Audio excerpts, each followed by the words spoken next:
morning, everyone. Grandpa Ron here again. We're going to get back into our study of Exodus and our Slice of Truth series. Hope you're all well and happy and ready to start looking at these scriptures. Today we're going to look at chapter 3. Remember before in chapter 2, we read the account of how Moses was saved from the Nile by the Pharaoh's daughter, who we think eventually became Pharaoh herself. How he grew up initially under the tutelage of his very own mother, and thereby strengthening his ties with the other children of Israel. We know he moved into the palace and learned about the Egyptian culture and the many gods they had. Learned how to read and write, which would have been rare in Egypt. Only the priests and the Pharaoh and the leaders knew how to read and write the hieroglyphics. But he saw his Israeli brothers and sisters being mistreated. One day he saw one being mistreated, and he actually killed the Egyptian that was persecuting him. And when that was found out, he had to flee, remember. And when he fled, he went out into the desert, and he started to live with a man, it says. We're going to find out later who that was. But a man, and eventually over the years, this man gave him his daughter, Zipporah, in marriage. And that's where we left off in chapter 2. We also saw right at the end that God focused in on the mistreatment of the children of Israel in Egypt. And we're going to see his plan unfold on how he's going to deal with that. So let's look at chapter 3, verse 1. Now Moses was pasturing the flock of Jethro, his father-in-law, the priest of Midian. And he led the flock to the west side of the wilderness and came to Horeb, the mountain of God. So here we have the name of the man that he was living with, Jethro, the priest of Midian. So he must have had some knowledge of the God of Abraham, Isaac, and Jacob. And I'm sure passed this along to Moses as well. So in the time that Moses is in the desert, he's learning. When it says he came to Horeb, the mountain of God, that's another name for Mount Sinai. So let's see what happened. Verse 2. And the angel of the Lord appeared to him in a blazing fire from the midst of a bush. And he looked, and behold, the bush was burning with fire, yet the bush was not consumed. Now this angel of the Lord, we've seen that term before, and in this case it refers to Jesus Christ, the Lord himself. That's a pre-incarnate. This is before he became a man, before he came to earth, or hundreds of years in the future. And so this is a way that God manifested himself to men back in those days, one of the ways. So this is a pre-incarnate Christ appearing as a flame in this bush. Verse 3, so Moses said, I must turn aside now and see this marvelous sight, why the bush is not burned up. When the Lord saw that he turned aside to look, God called to him from the midst of the bush and said, Moses, Moses. And he said, Here I am. So he's actually conversing with Moses, an actual audible calling.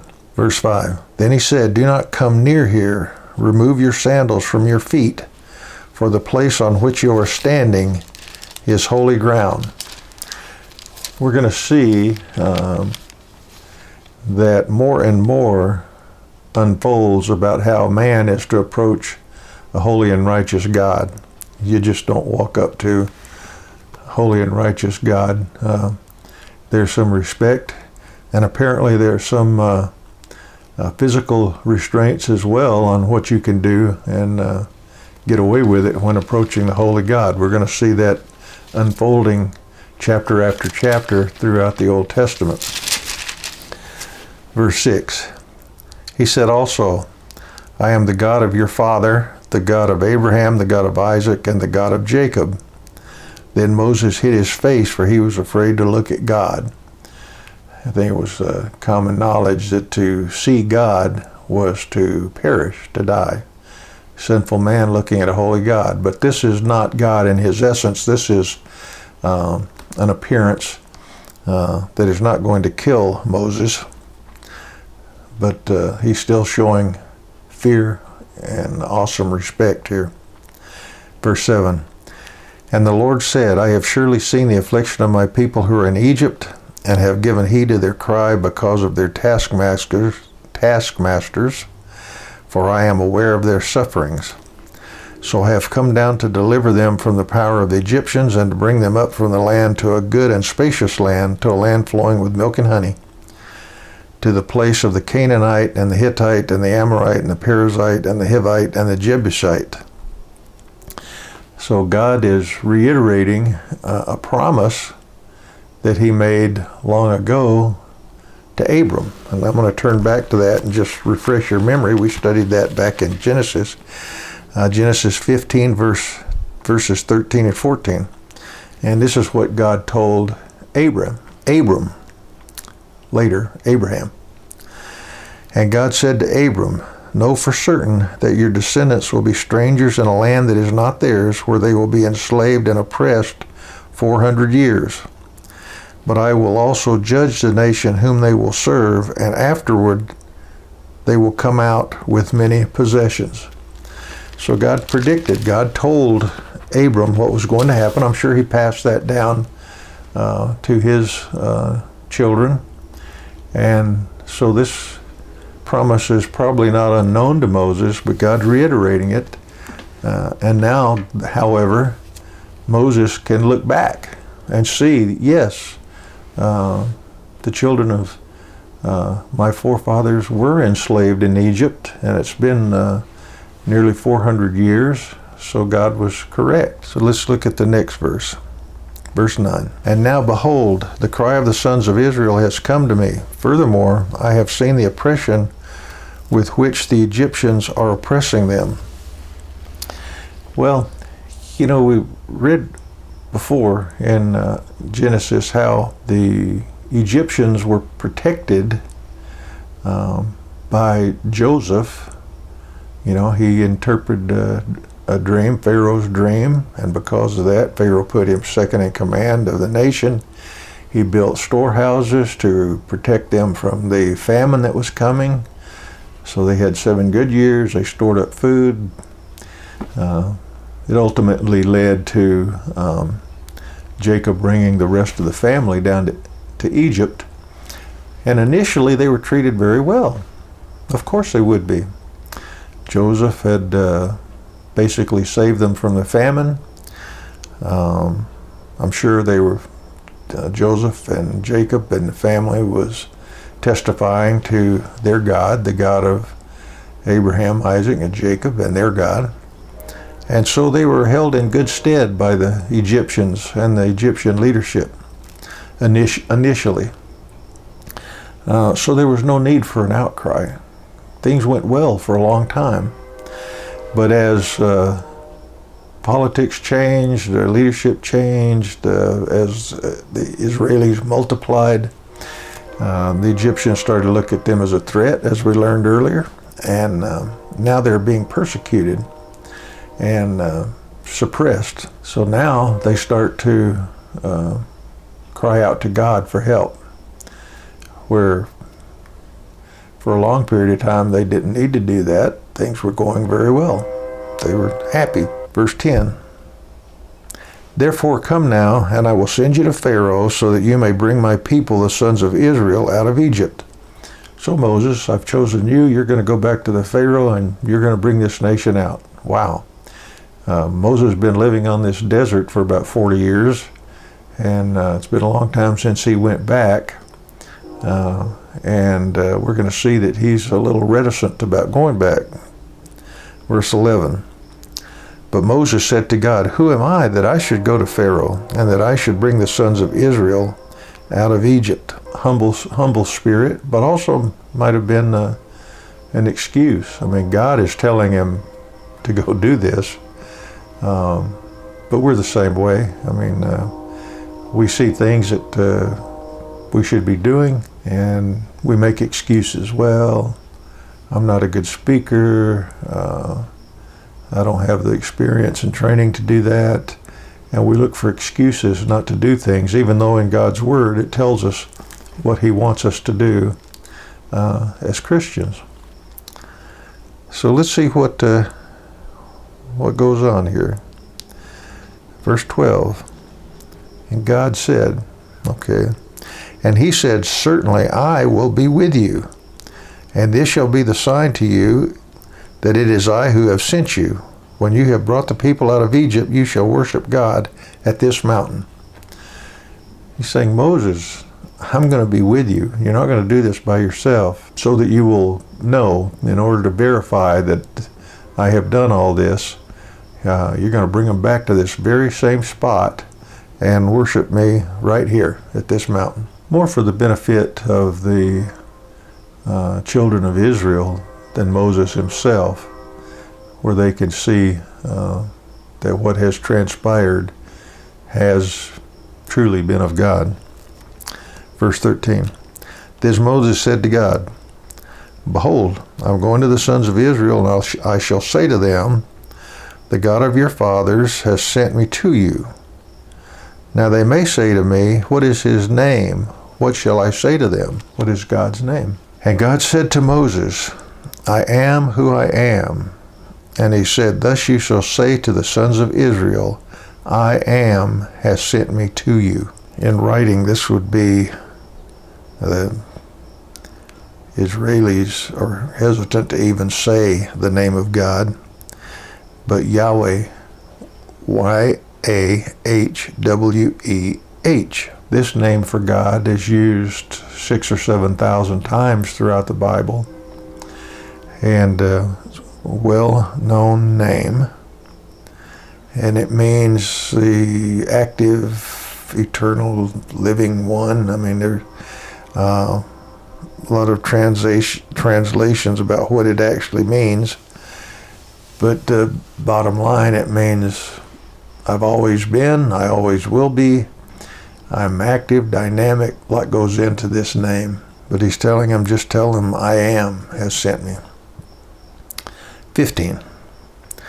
And God furthermore said to Moses, thus you shall say to the sons of Israel, the Lord, the God of your fathers, the God of Abraham, the God of Isaac, the God of Jacob, has sent me to you. This is my name forever, and this is my memorial name to all generations. Go and gather the elders of Israel together, and say to them, the Lord, the God of your fathers, the God of Abraham, Isaac, and Jacob, has appeared to me, saying, I am indeed concerned about you and what has been done to you in Egypt. He keeps saying, the God of your fathers, the God of your fathers. This is important. And he's re-emphasizing that He has selected them to be His representative, and He wants to create this identity with the patriarchs, make them realize that this is happening for a reason. He wants to get all the elders together, explain what's going on, so they're all on the same sheet of music before He goes to Pharaoh. Verse 17. So I said, I will bring you up out of the affliction of Egypt to the land of the Canaanite and the Hittite, the Amorite, the Perizzite, the Hivite, the Jebusite, to a land flowing with milk and honey. I'm going to take you to a good place. 18. And they will pay heed to what you say, and you with the elders of Israel will come to the king of Egypt, and you will say to him, the Lord, the God of the Hebrews, has met with us, so now please let us go a 3 days journey into the wilderness, that we may sacrifice to the Lord our God. Doesn't mention coming back, but God is telling Moses, in no uncertain terms, that the elders, they'll listen to you. You know, they're gonna pay heed to what you say. They'll go along with you. So he's letting him know up front what's going to happen, and he's going to tell him more of what's going to happen. Verse 19. But I know that the king of Egypt will not permit you to go except under compulsion. So he's telling him that also. Moses, I know when you go to Pharaoh that he's not going to let you go. He's going to have to be forced to let you go. Verse 20. So I will stretch out my hand and strike Egypt with all my miracles which I shall do in the midst of it, and after that he will let you go. Again, he's telling Moses, there's going to be miracles done, and when all those miracles are done, Pharaoh is going to let you go. Now we're going to see in the next chapter, we're not going to go there today, but Moses is still anxious. I mean, he's still worried about this, even though God is telling him what's going to go on. And even during the process of telling Pharaoh, he's going to be concerned. So he's like we are. We know God's will. We know what we're supposed to do. We know what God has said is going to happen. He tells us all kinds of things that are going to happen in the latter days, you know. But we still get nervous and worried about it. What little faith we have. Verse 21. And I will grant this people favor in the sight of the Egyptians, and it shall be that when you go, you will not go empty-handed. But every woman shall ask of her neighbor and the woman who lives in her house articles of silver and articles of gold and clothing, and you will put them on your sons and daughters. Thus you will plunder the Egyptians. So God is telling him even more.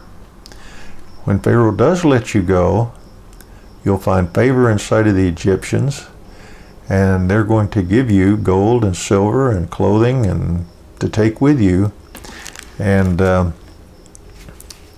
we're going to see later that one of the reasons for the gold and silver is God's going to explain how to build a tabernacle, a place of worship, and the gold is silver is going to be, and the clothing, the material, is going to be used in the construction of that tabernacle for worship. When it says they'll find favor in the sight of the Egyptians, I think the Egyptians will see during the plagues pleads with the Pharaoh to be reasonable and let them go.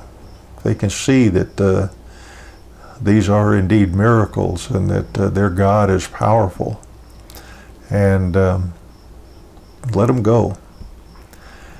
And when they finally do go, after all the plagues and things we're going to see, the attitude is likely, here, take whatever you want, just go, just get out of here. They want them to go, and they want them to go quickly because they're tired of what's been happening to them.